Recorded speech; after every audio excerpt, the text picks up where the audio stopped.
జ్ఞానానందమయం దేవం నిర్మలాస్ఫటికాకృతం ఆధారం సర్వవిద్యానాం హయగ్రీవ ముపాస్మహే. ప్రేక్షకులకందరికీ కూడా నమస్కారం. మనం ఇప్పుడు ఈ వీడియోలో గురువు శని ప్రస్తుతం గోచారంలో గురుడు కర్కాటక రాశిలోను శని మీన రాశిలోను సంచరిస్తున్నారంటే ఇద్దరు కూడా జలరాశిలోనే ఉన్నారు. వీటినే మోక్ష రాశులు అని అంటారు. ఇది చాలా అరుదుగా చాలా రేర్గా జరుగుతుంది. ఇలా ఉన్నప్పుడు అంటే గురుడు కర్కాటకంలో ఉన్నప్పుడు శని మీనరాశిలో ఉన్నప్పుడు 12 రాశుల వారికి ఇలాంటి ఫలితాలు జరుగుతాయి. ఇక్కడ రాశి అంటే చంద్రుడున్న రాశి కాదు, గురుడు ఉన్న రాశి. అంటే గురుడు మేషరాశిలో ఉంటే ఎలాంటి ఫలితాలు జరుగుతాయి, గురుడు వృషభ రాశిలో ఉంటే ఎలాంటి ఫలితాలు జరుగుతాయి, మిథునంలో ఉంటే గురుడు. మరియు రవి నుంచి కేతువు వరకు గ్రహాలు ఎక్కడుండాలి? వాళ్ళ జన్మజాతకంలో కర్కాటకంలో కానీ మీనరాశిలో కానీ ఉన్నప్పుడు మాత్రమే ఈ ఫలితాలు జరుగుతాయి. అంటే 12 రాశులు అంటే మేషం నుంచి మీనం వరకు, మేషరాశిలో గురుడు, వృషభ రాశిలో గురువు ఇలా ఉంటూ కర్కాటకంలో కానీ మీనంలో కానీ రవి నుంచి రవి, చంద్రుడు, కుజుడు, బుధుడు, గురువు, శుక్రుడు, శని, రాహు, కేతువులు ఉంటే ఎలాంటి ఫలితాలు జరుగుతాయి అంటే వాళ్ళకు మాత్రమే. అంటే ఇటు జన్మజాతకాన్ని కూడా పరిశీలించుకోవాలి. అంటే జన్మజాతకం ఉన్న వాళ్ళకు మాత్రమే ఇప్పుడు నేను చెప్పే ఫలితాలు అనేవి జరుగుతాయి. దీన్ని ఎవరి జాతకంలోనైనా గురువు శని ఆ రాశులలో ఉంటాయి. అంటే అగ్నితత్వ రాశుల్లో కానీ, భూతత్వ కానీ, వాయు జలతత్వ రాశుల్లో కానీ ఉంటే, అంటే వాటికి 1, 5, 9, 2, 7 కనెక్షన్ ఉంటే, ఒకరికొకరు 1, 5, 9, 2, 7 స్థానాల్లో ఉంటే దీన్ని కర్మధర్మాధిపతి యోగం అంటారు. అంటే వీరికి జీవితం అనేది కొంచెం ఆలస్యంగా ప్రారంభమవుతుంది, కానీ స్థిరమైన జీవితం అనేది ఉంటుంది. చేసే కర్మలు అంటే వృత్తి కానివ్వండి, వ్యాపారం కానివ్వండి, ఎలా ఉంటుందంటే న్యాయబద్ధంగా ధర్మబద్ధంగా ఉంటుంది. మోసం చేయడం అనేది అసలు జరగదు, నిజాయితీగా సంపాదన ఉంటుంది. ప్రస్తుతం గోచారంలో కర్కాటకంలో గురుడు, మీనరాశిలో శని సంచరిస్తున్నారు. ఇద్దరు ఒకరికొకరు కోణ రాశిలో ఉన్నారు. ఈ 2 రాశులను జలరాశులు అంటారు. వీటినే మోక్ష రాశులు అని అంటారు.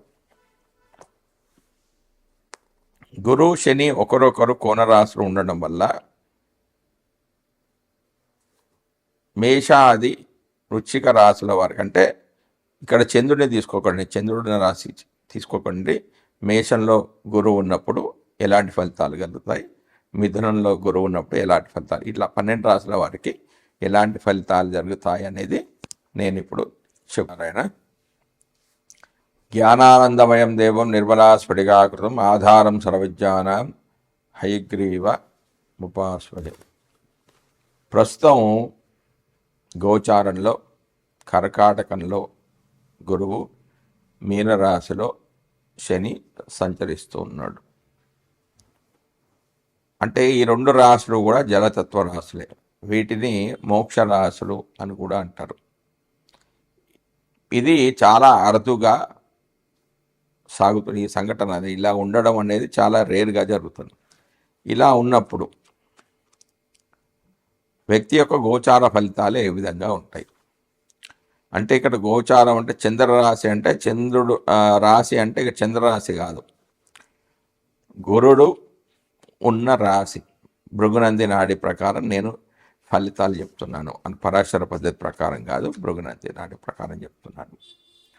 అది ప్రేక్షకులు గమనించగలరని ప్రార్థిస్తున్నాను. మిథునంలో గురుడుండి వాళ్ళ జన్మజాతకంలో కర్కాటకంలో కానీ మీనరాశిలో కానీ రవి ఉంటే ఎలాంటి ఫలితాలు ఉంటాయి. కమ్యూనికేషన్ సమాచార వ్యవస్థ అనేది చాలా బాగుంది. కమ్యూనికేషన్ ద్వారా కీర్తి పెరుగుతుంది, ధైర్యం అనేది పెరుగుతుంది, స్వంత నిర్ణయాలు అనేవి తీసుకుంటారు, ప్రయాణాలు చేస్తారు, సోదరుల యొక్క సహకారం అనేది లభిస్తూ ఉంటుంది.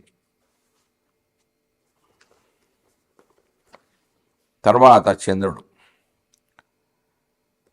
ఆదాయం అనేది పెరగడం తగ్గడం లాంటివి జరుగుతూ ఉంటాయి. అంటే ద్వితీయంలో చంద్రుడు ఉంటే ద్వితీయం అనేది డబ్బుకు సంబంధించి డబ్బు, దాని కారకుడు శుక్ర ప్లస్ చంద్రకేతు కాంబినేషన్ ఏంటంటే నీళ్ళలాగా డబ్బులు ఖర్చు అయిపోతాయి.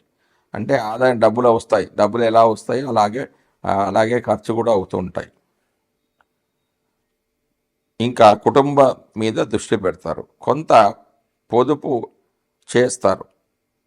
ఇంకా వీళ్ళకి అకల్ట్స్, అతీంద్రియ శక్తుల పట్ల ఆకర్షితులు అవుతారు. అంటే వాటి మీద ఇంతకుముందు లేని ఇంట్రెస్ట్ అనేది ఇప్పుడు పెరుగుతూ ఉంటుంది. రీసెర్చ్ మైండెడ్గా ఉంటారు, కొన్ని రహస్యాలు దాటేస్తారు, కొన్ని లోపలనే వాళ్ళలో ఉంటాయి, అవి దాటివేస్తారు ఇలా. తర్వాత కుజుడు, ఇది మంచి రాజయోగం అని చెప్పవచ్చు. శత్రువులపై విజయాన్ని సాధిస్తారు.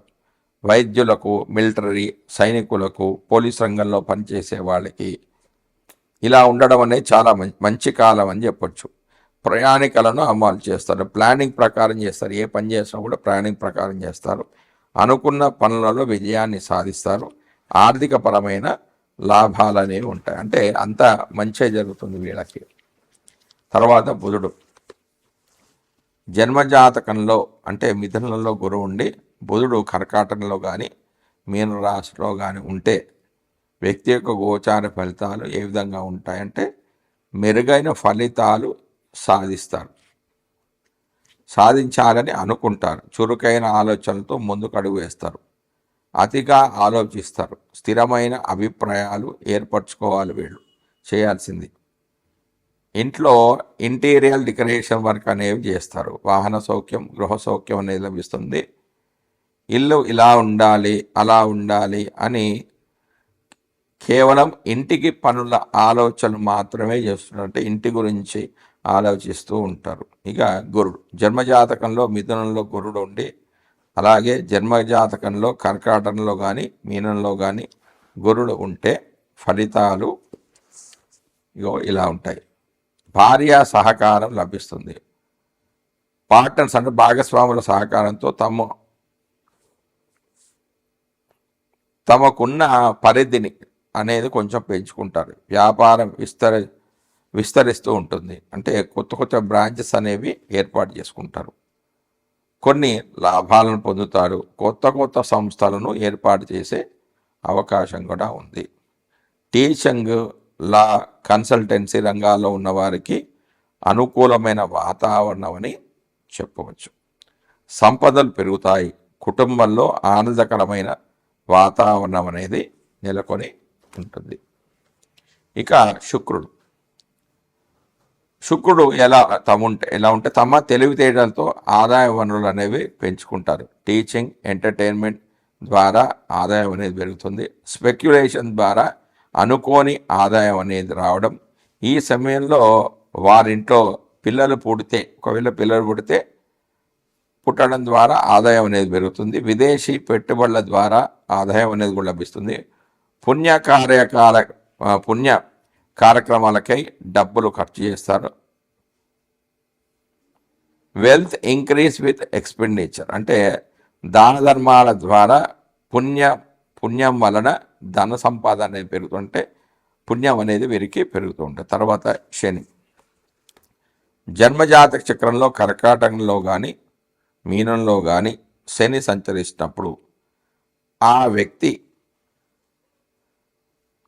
శనిచ్చే ఫలితాలు ఎలా ఉంటాయి అంటే దీర్ఘకాలిక వ్యాధుల బారిన పడుతారు, కొంత ఉపశమనం అనేది లభిస్తూ ఉంటుంది, తండ్రితో విభేదాలు, గొడవలు జరుగుతాయి, అనుకోని సంఘటనలు జరుగుతాయి, విద్యామూలకంగా కొంత శ్రద్ధ అనేది తగ్గుతుంది, అంటే కొంచెం ఇంట్రెస్ట్ అనేది కొంచెం తగ్గుతూ ఉంటుంది.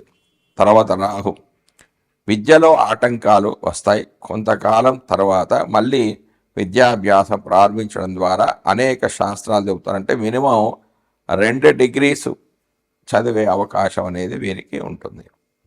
తర్వాత కేతు గృహ సౌఖ్యం అనేది తక్కువగా ఉంటుంది. తల్లికి ఆరోగ్య సమస్యలు ఉంటాయి. రచయితలకు కళాకారులకు మంచిదని చెప్పవచ్చు. సౌఖ్యహాని పుణ్యక్షేత్రాలను దర్శిస్తారు. ఆర్థికపరమైన నష్టాలు కూడా కలుగుతాయి.